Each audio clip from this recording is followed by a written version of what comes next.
देखिए, खाड़ी में छिड़े घमासान का असर पूरी दुनिया में इस वक्त दिख रहा है। ये वो इलाका है जहां पर तेल और गैस का भंडार है और दुनिया के कोने कोने तक यहां से सप्लाई भी होती है। जंग शुरू होने के साथ तेल और गैस का उत्पादन तो बंद हुआ ही हुआ, सप्लाई भी रुक गई है। इससे भारत में भी संकट अब बढ़ता ही जा रहा है।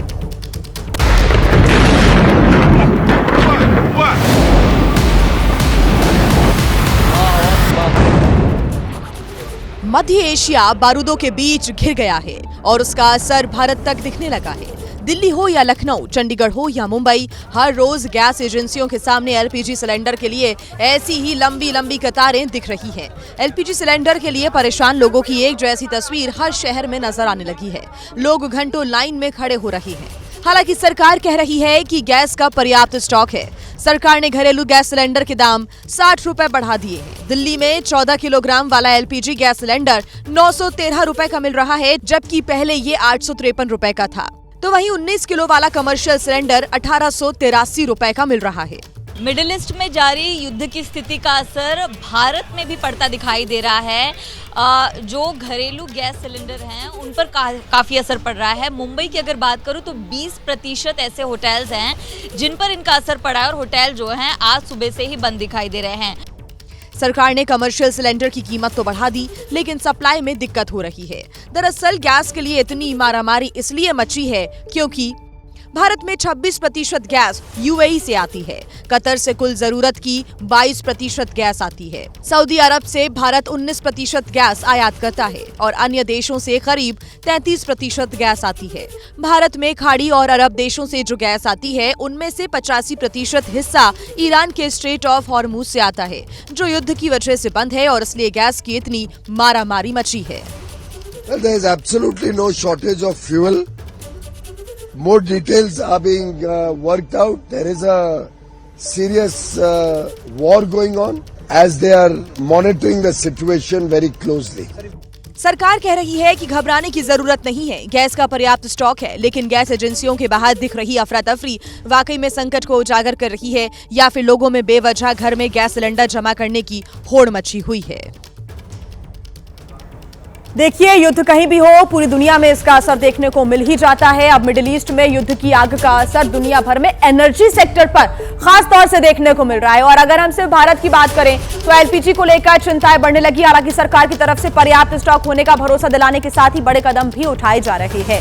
नरेंद्र मोदी ने यह कहा है, प्रधानमंत्री नरेंद्र मोदी ने, भारत में तेल की कीमत स्थिर है और भारत के पास पर्याप्त स्टॉक है। सरकार की तरफ से ये जानकारी साझा की गई है। आम आदमी पर इसका असर ना पड़े, ये निर्देश भी दिए गए हैं और इसके लिए जरूरी कदम भी उठाए गए हैं। अब बात कर लेते हैं पीयूष गोयल की। वाणिज्य मंत्री हैं जिन्होंने कहा है कि देश में ईंधन की कोई कमी नहीं है और हालातों पर सरकार की पूरी नजर है। जो ये लगातार कहा जा रहा है कि फ्यूल की कमी हो रही है, ऐसा कुछ नहीं है। सरकार लगातार स्थिति पर नजर रखी हुई है। पेट्रोलियम मंत्री हरदीप पुरी ने कहा है कि घरेलू उपयोग के लिए गैस की कोई कमी नहीं है। उद्योगों को भी 70 से 80% आपूर्ति जारी है और किसी को भी घबराने की जरूरत नहीं है। स्पेशली वो लोग जो कि इस वक्त लाइनों में लगे हुए हैं और घर के लिए एलपीजी सिलेंडर के लिए जद्दोजहद कर रहे हैं।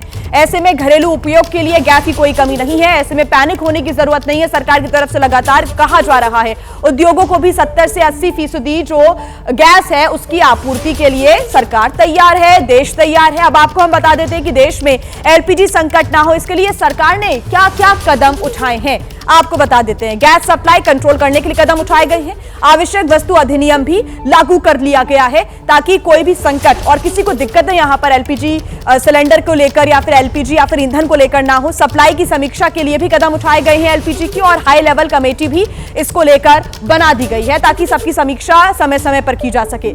सबको एलपीजी सुनिश्चित करने के लिए भी कदम उठाए जा रहे हैं और अब 25 दिन के बाद एलपीजी बुकिंग होगी, ये भी जानकारी मिल रही है। यानी कि एक बुकिंग आपने की, उसके 25 दिन के बाद फिर से बुकिंग आप कर सकते हैं। जमाखोरी पर लगाम लगाने के लिए ये जरूरी कदम उठाए जा रहे हैं।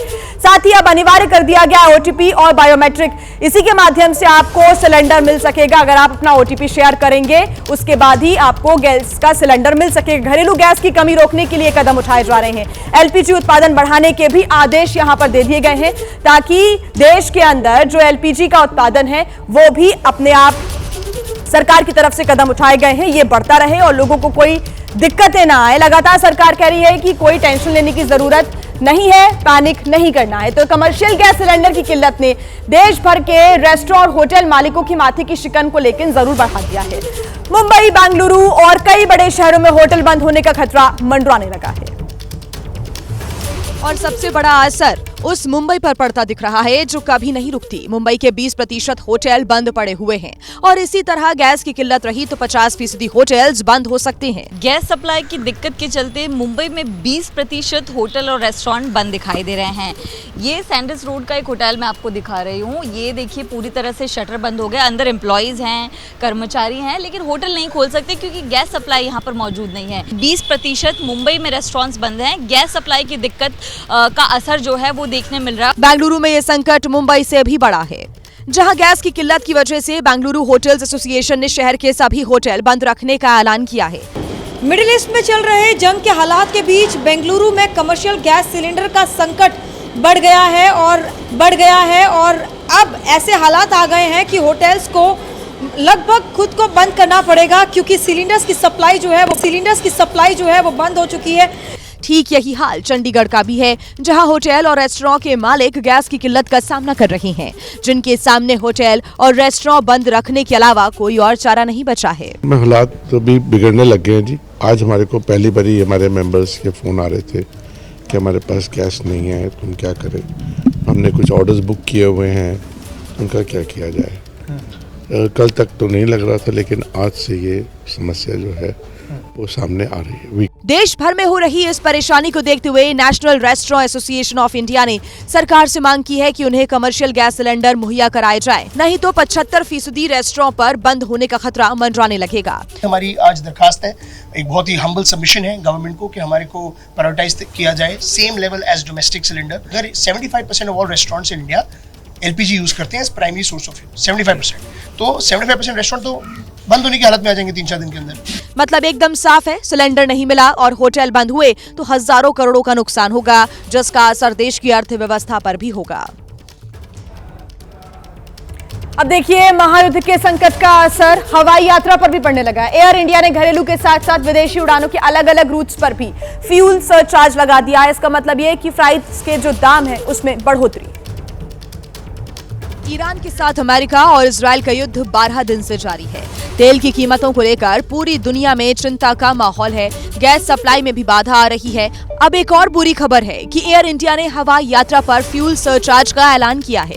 घरेलू और सार्क रूट पर 399 रुपए, मिडिल ईस्ट रूट पर $10, साउथ ईस्ट एशिया रूट पर $60 का सरचार्ज लगाया है। खबर ये भी है कि नॉर्थ अमेरिका और ऑस्ट्रेलिया रूट पर $200 तक सरचार्ज लगाया जा सकता है।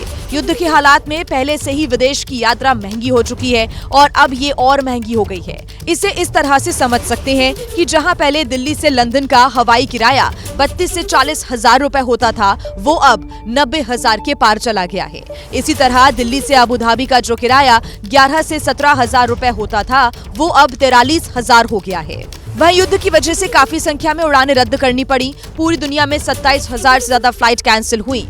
कच्चे तेल की सप्लाई पर असर, हवाई जहाज का ईंधन महंगा, एयर स्पेस बंद होने से लंबे रूट की वजह से कीमतें बढ़ी हैं। दरअसल रूट लंबा होने की वजह से फ्यूल की खपत करीब 15 से 20% बढ़ गई है। अनुमान ये जताया जा रहा है कि इस साल भारत की कंपनियों को 17 से 18 हजार करोड़ का नुकसान हो सकता है। अब एयरलाइंस कंपनियां सरकार से फ्यूल टैक्स में राहत और एयरपोर्ट फीस घटाने की मांग कर रही हैं। अब देखिए ईरान से अमेरिका और इजरायल के युद्ध का सीधा असर कारोबार पर भी पड़ता दिख रहा है। मुंबई में जवाहरलाल नेहरू पोर्ट पर हजारों कंटेनर फंसे हुए हैं, जिसमें एक्सपोर्ट इंपोर्ट बिजनेस बुरी तरह से ठप पड़ गया है। जहां तक नजर जाती है सिर्फ और सिर्फ कंटेनर नजर आते हैं। इन्हीं कंटेनरों में कृषि से जुड़े वो सामान है जो वक्त पर नहीं पहुंचे तो इन्हीं कंटेनरों में रखे रखे खराब हो जाएंगे। युद्ध का असर पूरी दुनिया पर पड़ रहा है। युद्ध का दायरा खाड़ी देशों में बढ़ते चले जा रहा है और इसका असर भारत पर भी पड़ा है। शुरुआती मार भारत के व्यापारियों पर पड़ा है। वो व्यापारी जो भारत के खाद्य पदार्थ, खाने पीने की चीजें, फल सब्जियां विदेशों में, खास करके खाड़ी देशों में एक्सपोर्ट करते हैं। बता दें कि महाराष्ट्र से खाड़ी देशों को बड़ी मात्रा में फल सब्जियों का निर्यात होता है, लेकिन युद्ध की वजह से पूरा एक्सपोर्ट सिस्टम भी चरमरा गया है। अभी 2 कंटेनर हमारा 8 दिन उधर JNPT में खड़ा था पोर्ट पे, उसके बाद 8 दिन के बाद उन लोगों ने वापस किया, शिप नहीं जा रही है। नहीं जाने की वजह से हम जो 110 रुपया खरीदी किया था वो हमको लोकल मार्केट में 60, 65, 70 रुपया बेचना पड़ता है। युद्ध का असर सिर्फ निर्यात पर ही नहीं बल्कि आयात पर भी पड़ रहा है। ईरान और खाड़ी देशों से आने वाले 600 से 700 कंटेनर भारत के लिए रास्ते में या दुबई के जबेल अली पोर्ट पर फंसे हुए हैं। इनमें मुख्य रूप से सेब, कीवी, खजूर, सूखे मेवे शामिल हैं। व्यापारियों के मुताबिक एक कीवी का कंटेनर लगभग 30 से 32 लाख रुपए का होता है। खजूर का कंटेनर करीब 45 लाख रुपए का होता है। ऐसे में डर इस बात का है कि अगर ये संघर्ष लंबा हुआ तो इसका असर कृषि, व्यापार, शिपिंग लागत के साथ साथ घरेलू कीमतों पर भी पड़ सकता है। तो देखिए, महायुद्ध का भारत पर लगातार असर पड़ रहा है। जंग चल रही है दो देशों के बीच, लेकिन इसका जो असर है पूरी दुनिया पर देखने को मिलता ही है। ऐसे में भारत पर क्या कुछ असर है वो हम आपको बता देते हैं। दरअसल तेल और गैस की जो सप्लाई है वो बाधित हो गई है, जिसकी वजह से एलपीजी के दाम बढ़ गए हैं। हवाई किराया भी यहां पर महंगा हो गया है। महायुद्ध का भारत पर क्या कुछ असर है? शेयर बाजार में लगातार गिरावट जो है वो देखने को मिल रही है। जैसे ही शेयर बाजार खुल रहे हैं, औंधे मुंह गिरते हुए नजर आ रहे हैं। सोने चांदी की कीमत पर भी असर पड़ रहा है। फर्टिलाइजर की आयात का भी इसका सीधा असर देखने को मिल रहा है। किसानों की भी परेशानी यहां पर बढ़ती हुई नजर आ रही है। ऐसे में फिलहाल सरकार की तरफ से कहा जा रहा है कि ईंधन की कोई कमी नहीं है, पैनिक करने की जरूरत नहीं है, लेकिन हां, अगर सप्लाई में ही दिक्कत आएगी तो ऐसे में तेल और एलपीजी का संकट भारत पर भी देखने को आगे मिल सकता है, अगर युद्ध और भी ज्यादा खिंचता है तो।